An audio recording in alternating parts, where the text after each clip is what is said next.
আসসালামু আলাইকুম প্রিয় বিনিয়োগকারী। ইন্ডাস্ট্রি অ্যাসেট ম্যানেজার থেকে মোহাম্মদ ইমরান হাসান বলছি। সবাইকে জানাই হ্যাপি নিউ ইয়ার। গত মাসের মার্কেট আপডেটে আমি বলেছিলাম যে ঐতিহাসিকভাবে গত 12 বছরের মধ্যে 75% সময় ডিসেম্বর মাসে মার্কেট পজিটিভ ছিল। তবে এই বছর ডিসেম্বর পজিটিভ রিটার্নের জন্য আমি দুটো শর্তের কথা উল্লেখ করেছিলাম। প্রথমত রাজনৈতিক স্থিতিশীলতা, দ্বিতীয়ত ইন্টারেস্ট রেটটা স্টেবিলিটি থাকে কিনা সেটা। দুর্ভাগ্যবশত এই ডিসেম্বরে আমরা মার্কেটে 2.28% নেগেটিভ রিটার্ন দেখছি।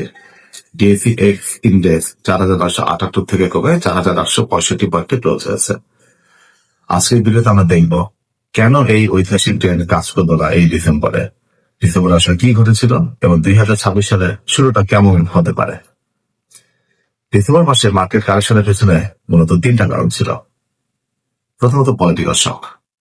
ডিসেম্বরের 12 তারিখে রাজনীতিবিদ ওসমান হাদির ঘটনার পর থেকে মার্কেট টানা 5 দিন নেগেটিভ ছিল, যেখানে ওই কয়দিন ইন্ডেক্স প্রায় 2.8% পড়ে যায়।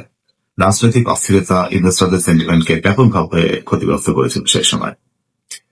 দ্বিতীয়ত ইন্টারেস্ট রেট, যেটা আমি উল্লেখ করেছিলাম যে ট্রেজারি রেট বা সুদের হার ঊর্ধ্বমুখী ছিল। ট্রেজারি রেট বাড়লে মানুষ শেয়ার বাজার থেকে টাকা সরিয়ে ফিক্সড ইনকাম বা বন্ড নিতে পছন্দ করে এবং শেয়ার বাজারে তখন এইভাবে ফান্ড ফ্লোটা আসে না, বরঞ্চ ফান্ড চলে যেতে থাকে। তৃতীয়ত লিকুইডিটি সংকট বা সরকারি ঋণ। মার্কেটে টাকার প্রভাব বা লিকুইডিটি ছিল না। সরকার মাত্র 2 সপ্তাহে ব্যাংকিং সেক্টর থেকে 33,000 কোটি টাকা বেশি ঋণ নিয়েছিল ডিসেম্বরের প্রথম সপ্তাহ, নভেম্বরের শেষ সপ্তাহে। সরকার যখন ব্যাংক থেকে বিপুল পরিমাণ টাকা তুলে নেয় তখন প্রাইভেট সেক্টর এবং শেয়ার মার্কেটে একটা তারুণ্য সংকট তৈরি হয়, সেটা আমরা লক্ষ্য করেছি। ডেটা অ্যানালিসিস করে দেখা যায় ইনভেস্টররা সাইড লেভেল ছিল এই সময়টাতে। সেটা বোঝার মেন যে উপাদান টার্নওভার। ডিসেম্বর মাসে গড় তৈরি টার্নওভার ছিল 384 কোটি টাকা, যা নভেম্বর মাসে 442 কোটি টাকা থেকে বেশ অনেকটাই কম। মাত্র 136টা স্টক পজিটিভলি ক্লোজ হয়েছে ডিসেম্বরে, যেখানে 236টা স্টক নেগেটিভ রিটার্ন দিয়েছে।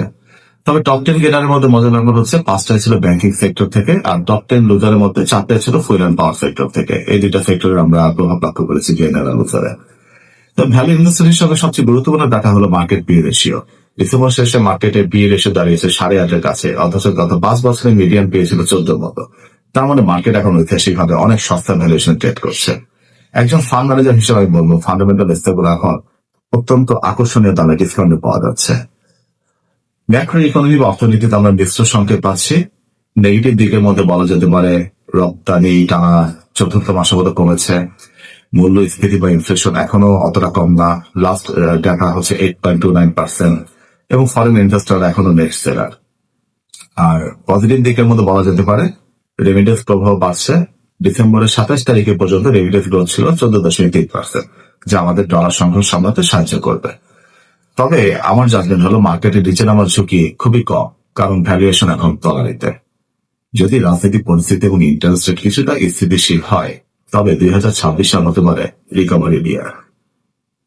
তবে তার মানে এই না যে এখনই অল ইন চলে যেতে হবে। ধীরে ধীরে ভালো স্টকে অ্যাকুমুলেশন করা যেতে পারে এখন থেকে বেছে বেছে। নতুন বছরেও মার্কেট ওঠানামা থাকবে, বিশেষ করে ইলেকশন পর্যন্ত পরিস্থিতি day by day everyday change হতে থাকবে। এই সময় সঠিক রিসার্চ ছাড়া নেগেটিভ স্টক কেনা বা ডিরেক্ট ইনভেস্ট করা বেশ ঝুঁকিপূর্ণ হতে পারে। আমার পরামর্শ হবে শেয়ার বাজারে সরাসরি ইনভেস্ট না করে, অথবা করলেও পাশাপাশি প্রফেশনাল ফান্ড ম্যানেজারদের উপর ভরসা রাখো, যাকে পছন্দ হয় তার উপর। ইন্ডাস্ট্রি অ্যাসেট ম্যানেজমেন্ট আমরা এই সস্তা ভ্যালুয়েশন সুযোগ নিয়ে পোর্টফোলিও রিব্যালেন্স করছি। আপনারা চাইলে সরাসরি যদি এই মার্কেটের রিস্কটা না নিতে চান, আমাদের মিউচুয়াল ফান্ডের মাধ্যমে বিনিয়োগ করে নতুন বছরে জার্নি শুরু করতে পারেন। আমরা চেষ্টা করব আপনার কষ্টার্জিত টাকার সর্বোচ্চ সুরক্ষা নিশ্চিত করে ভালো রিটার্ন জেনারেট করতে। সবাইকে আবারও ইংরেজি নববর্ষের শুভেচ্ছা, হ্যাপি নিউ ইয়ার। দেখা হবে নতুন বছরে নতুন নতুন টপিক নিয়ে। সবাই ভালো থাকবেন।